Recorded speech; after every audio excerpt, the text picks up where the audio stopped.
Okay. Good afternoon, everybody. Okay, I have one thing at the top for everybody.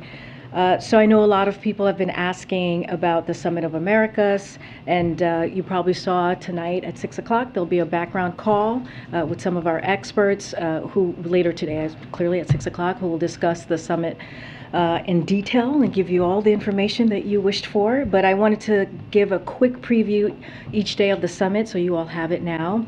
And it will be arranged around 5 key areas that President Biden will focus on. On Wednesday, the focus will be on economic agenda for the region and promoting health systems and health security. Thursday, we'll be responding to the climate crisis and combating food insecurity. And Friday, we'll focus on migration in the Western Hemisphere. You can expect to see deliverables in those areas announced by the President and other members of his cabinet on all 3 days relating to those focus areas. And one final item of note, later this afternoon, hoping before our background call at 6, we will share the list of countries attending for the summit. I know everyone's excited about that. Everyone's been looking forward to that. And also, we're going to try and end this at 4:15. I want to make sure I get to people in the back, so I just want folks to be mindful. I want to make sure that we make our rounds, and so that people could have their questions answered. And with that, Chris, you want to kick us off? Okay, I just have 2 questions. So given the people who are not going to the summit, President of Mexico, President of Honduras, who the Vice President recently spoke directly to, what does it say about the strength of U.S. influence in the region of these people deciding they don't want to go? Yeah, let me just speak to the President of Mexico very quickly, because I have something in there for you. We have had candid engagement with President Lopez Obrador, as well with other regional partners, for more than a month regarding the issue of invitations to the summit. It is important to acknowledge that there are a range of views on this question in our hemisphere, as there are in the United States. The President's principled position is that we do not believe that dictators should be invited, which is the reason that the President has decided not to attend. We look forward to hosting Foreign Secretary Ebrard as the Mexican representative, and we welcome Mexico's significant contribution to the summit, to the major summit deliverables. President Biden and the First Lady look forward to welcoming President Obrador and the First Lady of Mexico to Washington in July for a bilateral visit. At that meeting, President Biden and President Obrador will have the opportunity to carry the work forward for the summit. To your actual question, I just wanted to make sure I dealt with Mexico because we had a little announcement there. The U.S. remains the most powerful force in driving hemispheric actions to address core challenges facing the people of the Americas: inequality, health, climate, and food security. And so the President continues to be a leader in the hemisphere. The other question is, Russian President Vladimir Putin said that if the West needs to deliver rocket systems, Moscow will hit objects we haven't yet struck, possibly expand the attacks on them. What is the administration's thinking on that? How is the White House interpreting that comment? Yeah, so I would refer you to the President's op-ed that he did just last week, the New York Times, in which he laid out our objectives, which is in Ukraine, and explained why we are sending Ukraine more advanced rocket systems and munitions. We are providing them with capabilities to help them defend their territory from Russia advances. Remember, this is Russia's advancement onto their sovereignty, onto their territorial integrity. This is Russia's war, and what we're trying to provide with historic assistance to Ukraine is so that Ukraine could fight for their freedom. Thanks, Karine. The compromise that is being worked on the Senate side on Capitol Hill sounds like it might include some incremental expansions to background checks, possibly maybe encouraging more states to adopt red flag laws, but it wouldn't be a major expansion of background checks or raise the purchasing age for semi-automatic weapons or ban magazines, large capacity magazines.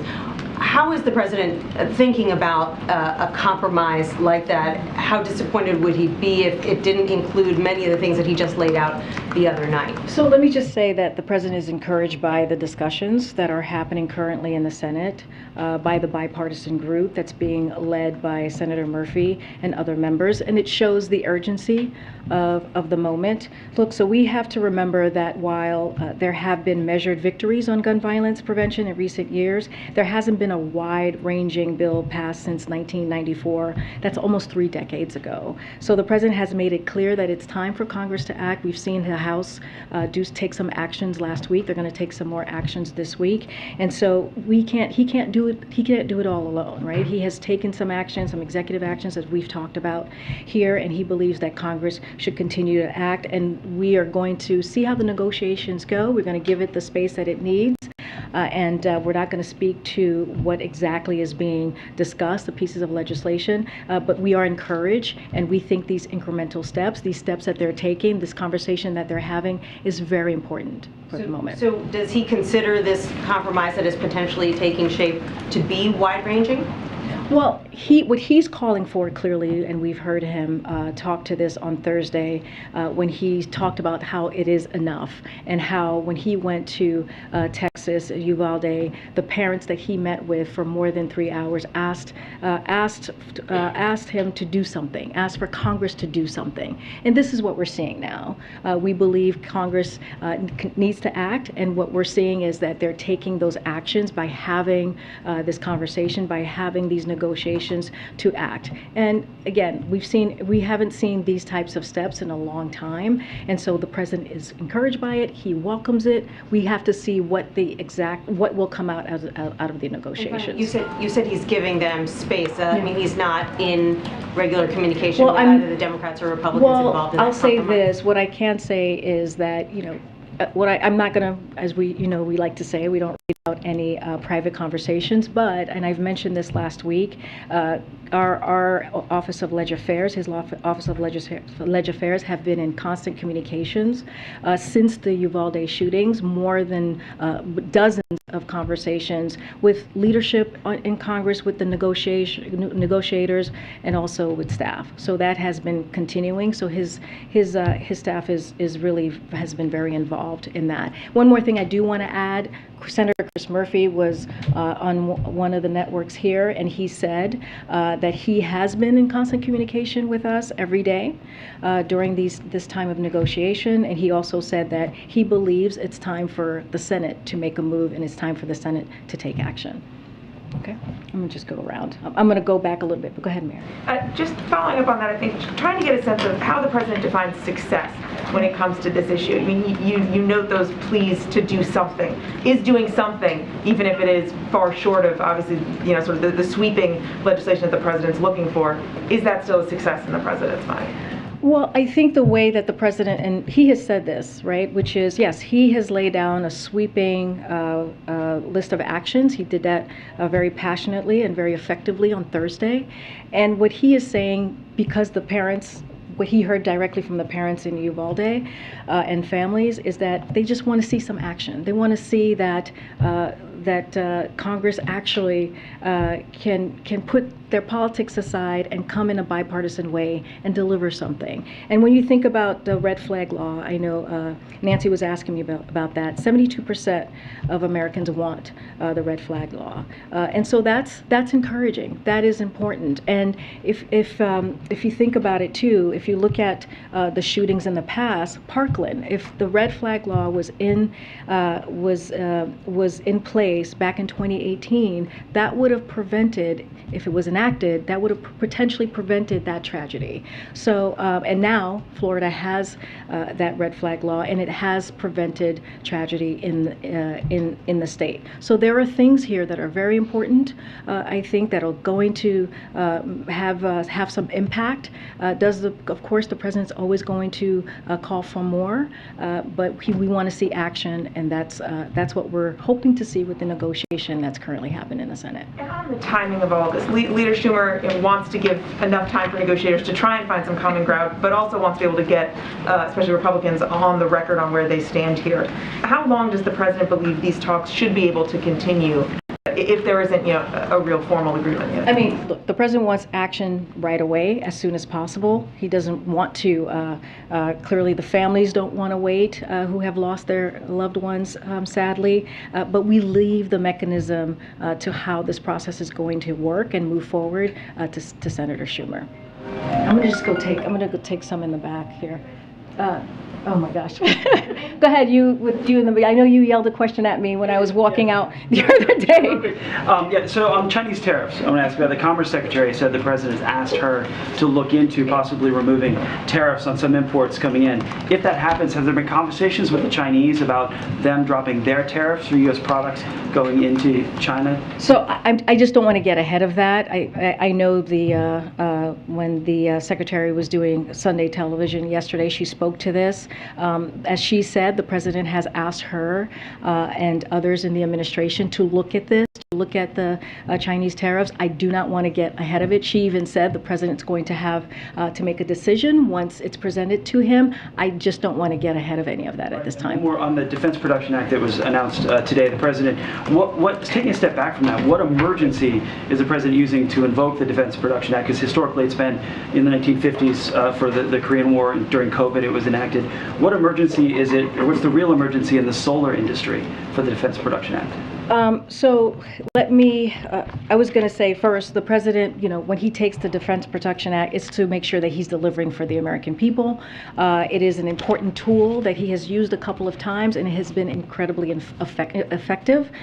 So for this particular Clean Energy Defense Production Act, he is invoking the Defense Production Act to rapidly expand domestic production of solar panel parts, building insulation, heat pumps, and more. He is putting the full force of the federal government's purchasing power behind supporting American clean energy manufacturers, and he is providing U.S. solar deployers the short-term stability they need to build clean energy projects and deliver more affordability energy to American families and business. Altogether, these historic actions will cut costs for American families, strengthen our power grid, and tackle the climate crisis.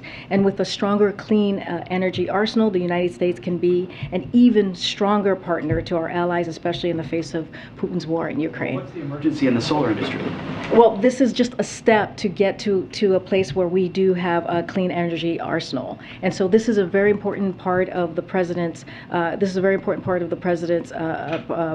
agenda in getting to that clean energy system that he's been talking about since he walked into the administration. So this is that, and this is a way that we felt that we can act to get moving in that way. I'll come back up front. Go ahead.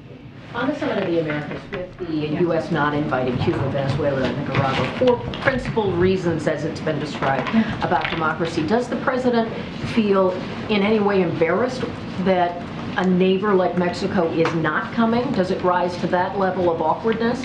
Well, let me just first say that the president was aware that when speaking to Obrador, that he wasn't going to attend. He was aware before the press conference was made, before he made his decision to make that announcement. So there was communication there, and he was made aware. Look, we have had candid engagement with the president of Mexico, as well with other regional partners for more than a month regarding the issue of invitations to the summit. It is important to acknowledge that there are a range of views on the question on this question in our hemisphere, as I mentioned earlier. The president's principal position is what we do not believe that dictators should be invited. That said, we look forward to hosting Foreign Secretary Ebrard as the Mexican representative, and we welcome Mexico's contribution to the major summit deliverables. And so, I mean, at the end of the day, to your question, we just don't believe dictators should be invited, and so we don't regret that, and the president will stand by his principle. Great. Okay. There was understandable skepticism, to some degree pessimism, about the ability to get something related to guns over the finish line in the immediate wake of Uvalde. Has that shift shifted at all inside the White House? Are you moving more towards optimism this could actually get done type of moment? I mean, the president is going to continue to use the bully pulpit to call on action. That's what we saw him do Thursday. And he has been doing that for this past year and a half. It is an issue that is a priority to him. This is why he has done the most executive actions than any president at this time. You know, we are optimistic, we are encouraged, as I just mentioned, of what we're seeing on the Hill. The House has taken some action. They're going to continue to take some action. But as we know in the Senate, it takes 10 Republicans to get things done, to get something like this, as big as this, done. So again, we're encouraged. Senator Murphy has been pretty positive, and so you know, that is something that we listen to, and we're going to continue having conversation from the staff level to members and staff on the Hill. And then one on a separate issue, on gas prices, I understand what the administration has done up to this point on the policy side of things. I also understand it's a global marketplace. Given the fact that they keep hitting new highs, are there new initiatives, new policy proposals that your team is working through right now that could possibly have an effect or that you could roll out in the weeks ahead if prices continue where they've been? So everything's on the table, as you heard us say the last couple of weeks. But I do want to say, you know, if you look at what happened when Putin started amassing troops on the border with Russia, the price of gas has increased by $1.51. And I also want to add, because this is really important so that people understand and flag that similar issues are happening around the world. In the EU, gas is $8.15 per gallon and has increased by $1.74. In Germany, gas is $8.88 per gallon. It has increased $2.16. In Canada, gas is $6.23 per gallon and has increased $1.93. And all of this has happened since December of 2021. This is to your point, Phil, which is this is a global challenge.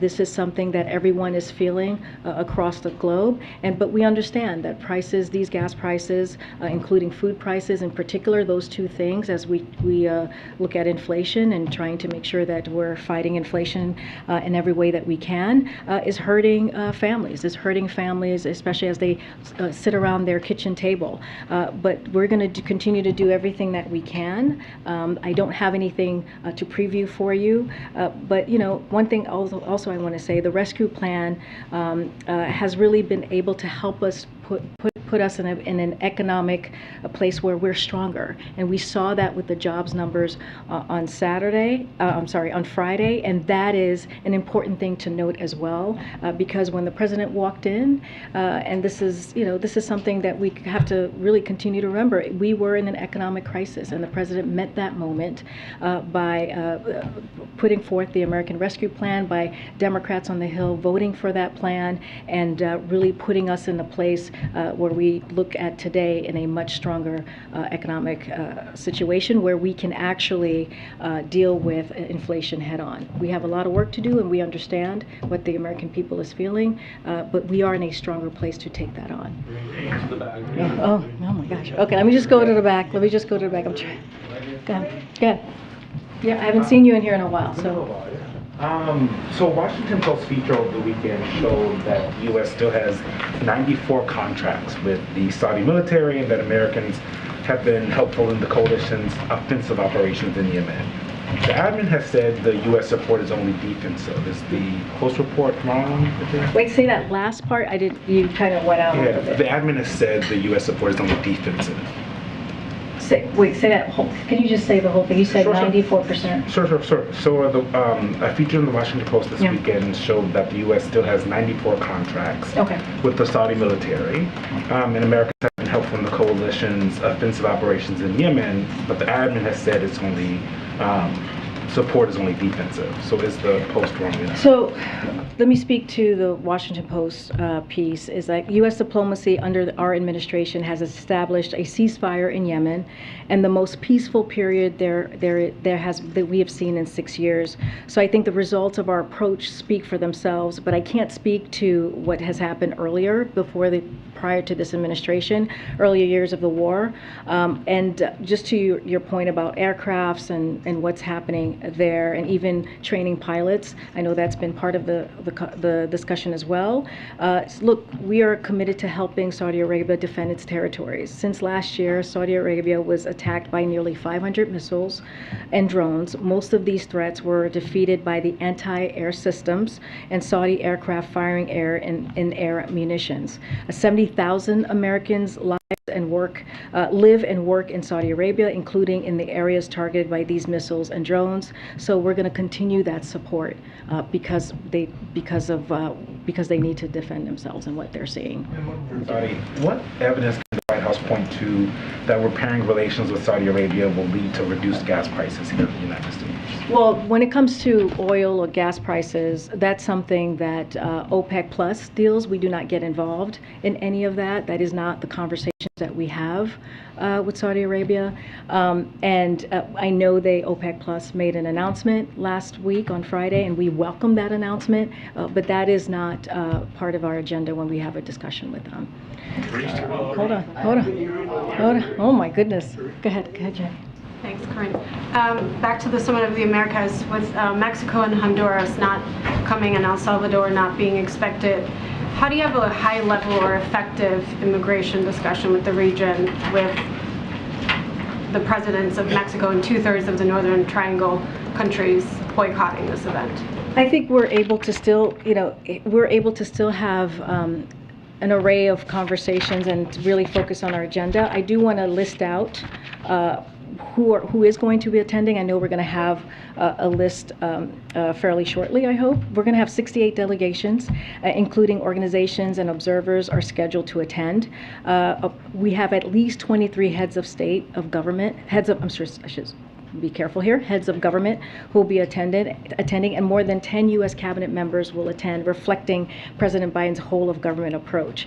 So I listed out each day what our agenda is going to be, what we're going to discuss, which is also very important. But we are going to have it on par.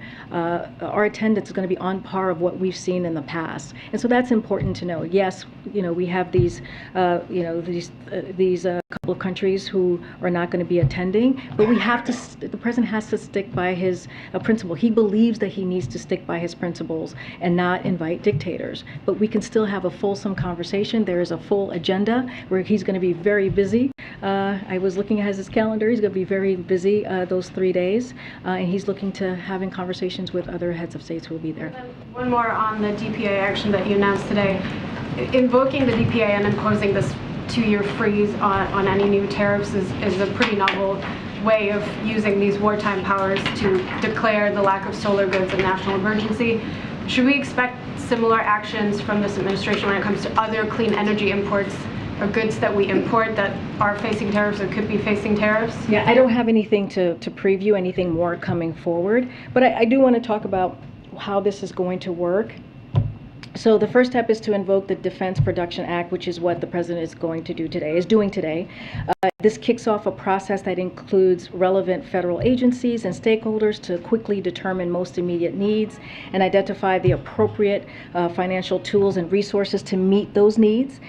As that process unfolds, we will continue to work with Congress to advance these important priorities, which are necessary to position the United States to win the 21st century. So I just wanted to I know some folks had questions about how the DPA was going to act. Go ahead. I just want to get back to what you said a minute ago with Saudi Arabia. I mean, finding more oil and getting out to market is such a key part of the broader strategy with Russia right now. When OPEC Plus made that announcement, you put out a statement saying we recognize the role of Saudi Arabia in achieving this consensus. You're saying when the president, when senior administration officials are talking to people in Saudi Arabia, the question of oil production never comes up? I'm saying it's not the focus. It's not on the agenda, right? That's something for OPEC Plus to decide. Clearly, Saudi Arabia chairs that, and so we just want to be very clear on that. And I was asked the same question last week, and I pretty much said the same thing. And so that's, I'm just going to leave it there. Okay, and then a quick question on the solar announcement today. I understand the policy reasons for the announcement, but given how many times the administration, the Commerce Department said, we want to be really careful to not get in the way of this investigation. I think the Secretary said my hands are tied when it comes to this. Can you just explain the administration thinking and how this 2-year pause and guarantee doesn't undermine an investigation into those tariffs? Yeah, so the president is invoking an authority under the Tariff Act. that authorizes him to suspend certain important duties to address an emergency. In this case, the emergency is a threat to the availability of sufficient electricity generation capacity to meet expected customer demand. So that's the emergency there. The president's action will help ensure that we have the solar capacity additions necessary to meet our electricity and generation needs. So the president is invoking Section 318A of the Tariff Act, and that's how we're moving forward. I'm going to move around. I'm going to move around. Go ahead, Stephen. Just to follow up on Saudi Arabia, it's been reported as fact the president has decided he is going to go this summer. You said on Friday it was still a possibility. Can you give us a sense of where that decision stands today? So we have no travel to announce today, but I can assure you that what the president is focused on is first and foremost is how his engagements with foreign leaders advance American interests. That is as true with Saudi Arabia than anywhere else, with anyone else.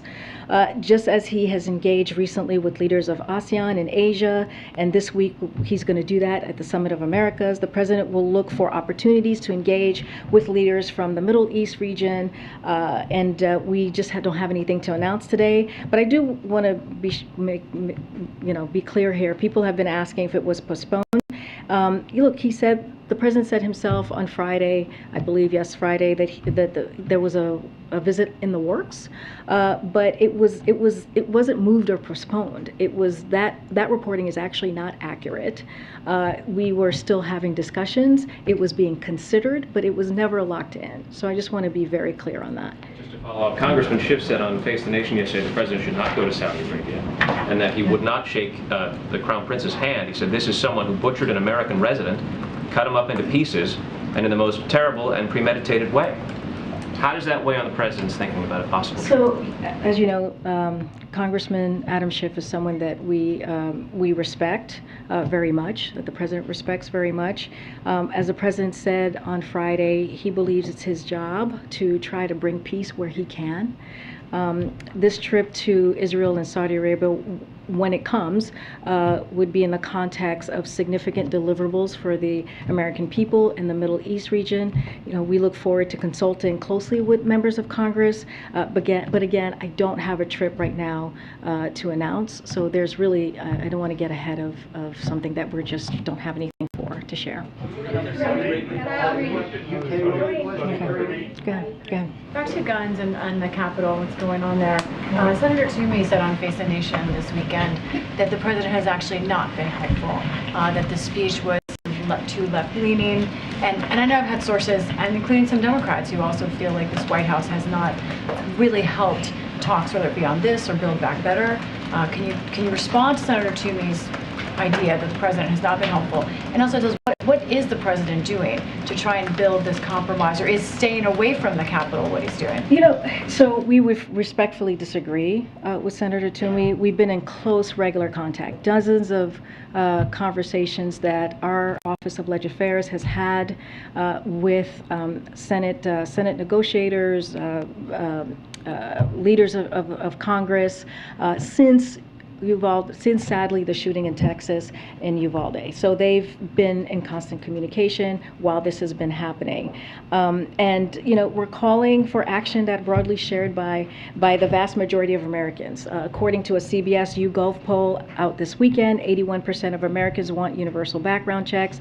As I mentioned, 72% want a national red flag law, 62% want a nationwide ban on AR-15s, and importantly, 72% agree that mass shootings are something we can prevent. And the president agrees, and this is why he's calling for them to act. But the president has been involved involved in this since day one, since day one when he walked in and talked about comprehensive gun reform and what he was going to do. Again, the State of the Union, you've heard me talk about, say that he made sure that was a big part of his address to Congress and to the country. When we talk about the executive actions that he's taken, more than any president at this time of their administration, those are real steps that this president has taken. And not just as president, during his Senate years in 1994, the banning of assault weapons, that is something that he led on. And if we even look at what happened those first 10 years of that assault ban weapon was into law, it actually brought down mass shootings. And when it expired in 2004, 10 years later, we saw mass shootings triple. And so these are the things that the president continues to call for. But he's encouraged. He's encouraged by what he's seeing in Congress. Again, we've been in constant communications. Senator Murphy said this yesterday during one of his Sunday show interviews. And so, we're going to continue to do our part. The president's going to continue to use his bully pulpit to call for action, which he did on Thursday. Boris Johnson, please, Karine. Go ahead, on Boris Johnson. Thank you. It just came over the wire. Prime Minister Johnson has survived a no confidence vote among Tory MPs, 211 to 148. Was the president concerned that he might be removed, and does he have any plans to speak with him? And is the president concerned that perhaps his weakened standing 148 conservative MPs wanted to remove him might hurt the attempts to keep this coalition that the president has built with respect to Ukraine together if the possibility of a leadership change in the UK government remains? So I'm not going to comment. We are not going to comment on internal politics. I would refer you to the UK government. We just are not going to comment on that. Yeah. Oh my gosh. Go ahead. Go ahead. I haven't seen you in here in a while. Yeah. Yeah. Yes. Thanks. Please go ahead. Back to the summit. You spoke about a month or so of engagement between U.S. and Mexico. I wonder if you can talk about the tone and timbre of those conversations, particularly if the president or the vice president talked to President López Obrador. And I have another question sort of on the summit. Yeah, look, I don't have any conversations to read out to you. We try to keep our, as we say over and over again, we try to keep our conversations private. I don't have any readout for you on the tone or tenor of a conversation, and I don't have any calls to read out that the president may have had with with the Mexican president in particular. And Senator Menendez accused López Obrador of siding with dictators and said that his actions will have a negative impact on U.S.-Mexico relations. Does the United States or the White House share that assessment or have worries about that? Say that one more time. Yeah, Senator Menendez said that it accused López Obrador of siding with dictators and said it will have a negative impact on U.S.-Mexico relations. I wonder what the White House feels about that. Well, we see our relationship with Mexico, we see them as a close ally, as a partner. They're coming here in July with the president's coming with the first lady. They're going to continue to talk about the opportunity to carry out the work of the summit forward, and so we see them as a friend and a close ally. In your description of the three countries that were not invited, you said the president has drawn a line at dictatorships, which is basically taking the moral position and putting that in a priority above, say, getting more oil from Venezuela and so forth. But when you got to Saudi Arabia, you said you were looking to work for the American people toward a better solution. Does this suggest that the president who called Saudi Arabia a pariah state does not believe it is a dictatorship, or believes that for whatever its governance shortcomings, obtaining the oil is more important? So, as you started off saying, the president is focused on getting things done for the American people. And if he determines that it's in the interest of the United States to engage with a foreign leader and that such an engagement can deliver results, then he'll do so. In the case of Saudi Arabia, to your question, which has been a strategic partner of the United States for nearly 80 years. There's no question that important interests are interwoven with Saudi Arabia, and the President views the Kingdom of Saudi Arabia as an important partner on a host of initiatives that we are working on both in the region and around the world. And as I said on Friday, the extension of the Yemen truce, as we talked about, is a clear example of where our engagement with a foreign leader can deliver results. Ending the Yemeni war is a priority of the President's, and the King of Saudi Arabia and the Saudi Crown Prince played a critical role in securing an extension of the truce that has been in place since April. This truce brought about one of the most peaceful periods since this terrible war began 7 years ago and saved thousands of lives. The President has also repeatedly confirmed our commitment to supporting Saudi Arabia in the defense of its territory from Iran and other threats, as I just laid out a moment ago. There's also no question that as with many countries where we share interests, we have concerns about its human rights record. That is a very important thing to the President, and past conduct, much of which predated our administration. And we raise those concerns with them, as we do with others. And of course, there are also strategic priorities that are important to address, and our contacts and diplomacy have intensified recently, and that will continue. I'm going to continue because I want to get around. We have about 10 minutes. Is Iran a pariah state? Thanks, Karine. And does the White House have a reaction to Russia imposing personal sanctions on Secretary Yellen, Secretary Granholm, and others in the U.S.? I've not seen that, so I don't have a comment from here on that. Okay. No. Does the war effort and the attack over the weekend by Russia in Kyiv give the White House pause about the status of the battle between those two countries and influence additional U.S. support perhaps for Ukraine? So Russia continues to make incremental gains and limited progress in certain areas of Ukraine. That's why we are continuing to provide deliveries of weapons and equipment as quickly as possible. So that has not changed. We're going to continue to do that.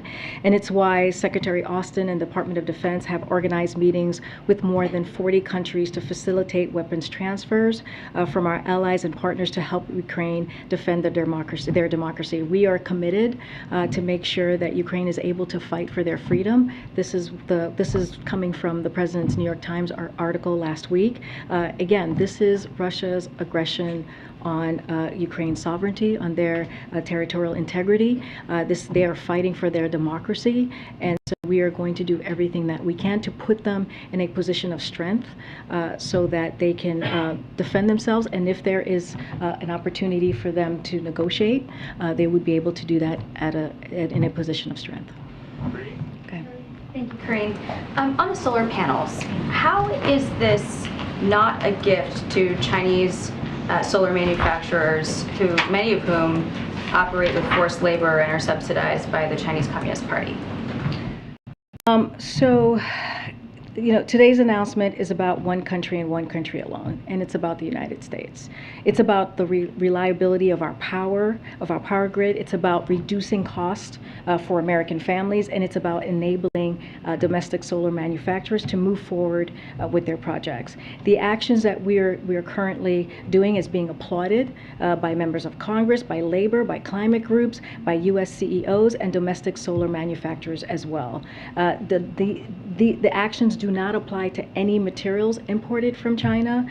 Import duties will remain in place on solar cells and panels from China or Taiwan. So it has nothing to do with either. It's about making sure that we're delivering for the American public. And then on the summit, Cuba, Nicaragua, Venezuela aren't getting invites because of their human rights records. I know you just got a question on this, but then how does it make sense to then have the President visiting with Mohammed bin Salman, who the CIA says ordered the killing of Jamal Khashoggi? How does it make sense to deny those countries and then have a visit with the Crown Prince? Well, first of all, there's no trip for me to announce. That's what I've said. The President even said that, let's not get ahead of ourselves here when he was asked specifically about meeting with MBS. He may not do it? I'm just saying that I just don't have anything. It's a hypothetical, and I just don't have anything to announce or to speak to about a meeting. You said he's going to be meeting with. I'm telling you, I don't have anything to announce. The administration who say he shouldn't be meeting? Well, let me just, you asked me about Khashoggi, let me just say this. When the president came into office, we were determined to make sure that our decades-long relationship with Saudi Arabia was serving our own interests and our values as we move forward, but also preserving it, because it has also helped us accomplish many important things, and that's largely what we've done.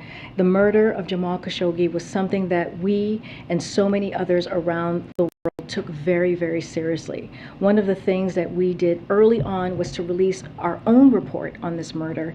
At the same time, we initiated the so-called Khashoggi ban to make sure that any country that seeks to use tools of repression against people abroad who are criticizing in one way or another, the government would pay a price for that, and we've used it multiple times since. At the same time, we thought it was very important to engage Saudi Arabia. Yemen was one of the most important places that we wanted to do that, and we've seen, as a result of our work with Saudi Arabia, is a real progress in actually dealing with one of the worst conflicts in the world has seen over the last decade. I'm going to take one more question. Oh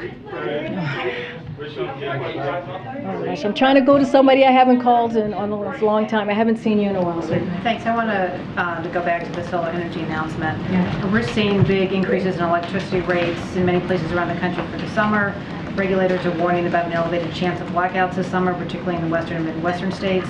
The DPA announcement today isn't going to have any kind of immediate impact on those events. So I'm wondering if there are actions that the administration can take that would address those issues this summer, and if that's something that you're working on. Well, I had said earlier that you know, we're going to continue to work with Congress to advance important priorities, so that's going to continue as well. But the steps we're taking today are in response, you know, to an urgent need to grow the domestic clean energy economy and strengthen U.S. energy security. They are part of the president's multi-pronged approach to accelerating the transition to a clean energy future made right here in America. This is particularly urgent given the impact of Russia's invasion in Ukraine on the global energy supply, as well as intensifying the impacts of climate change on the electricity grid. So this is just one part. We're going to continue to call on Congress to make sure that they are also acting, but this is an important first step in getting to our goal. I'm just saying, what I would say is this is an important first step. I don't have the specifics on when it will have an impact, but this is an important step to getting to where we need to make sure that we are actually heading to a place where we're getting to a clean energy. That's it. All right. Now we're gonna go. We're gonna get going, guys. It's time.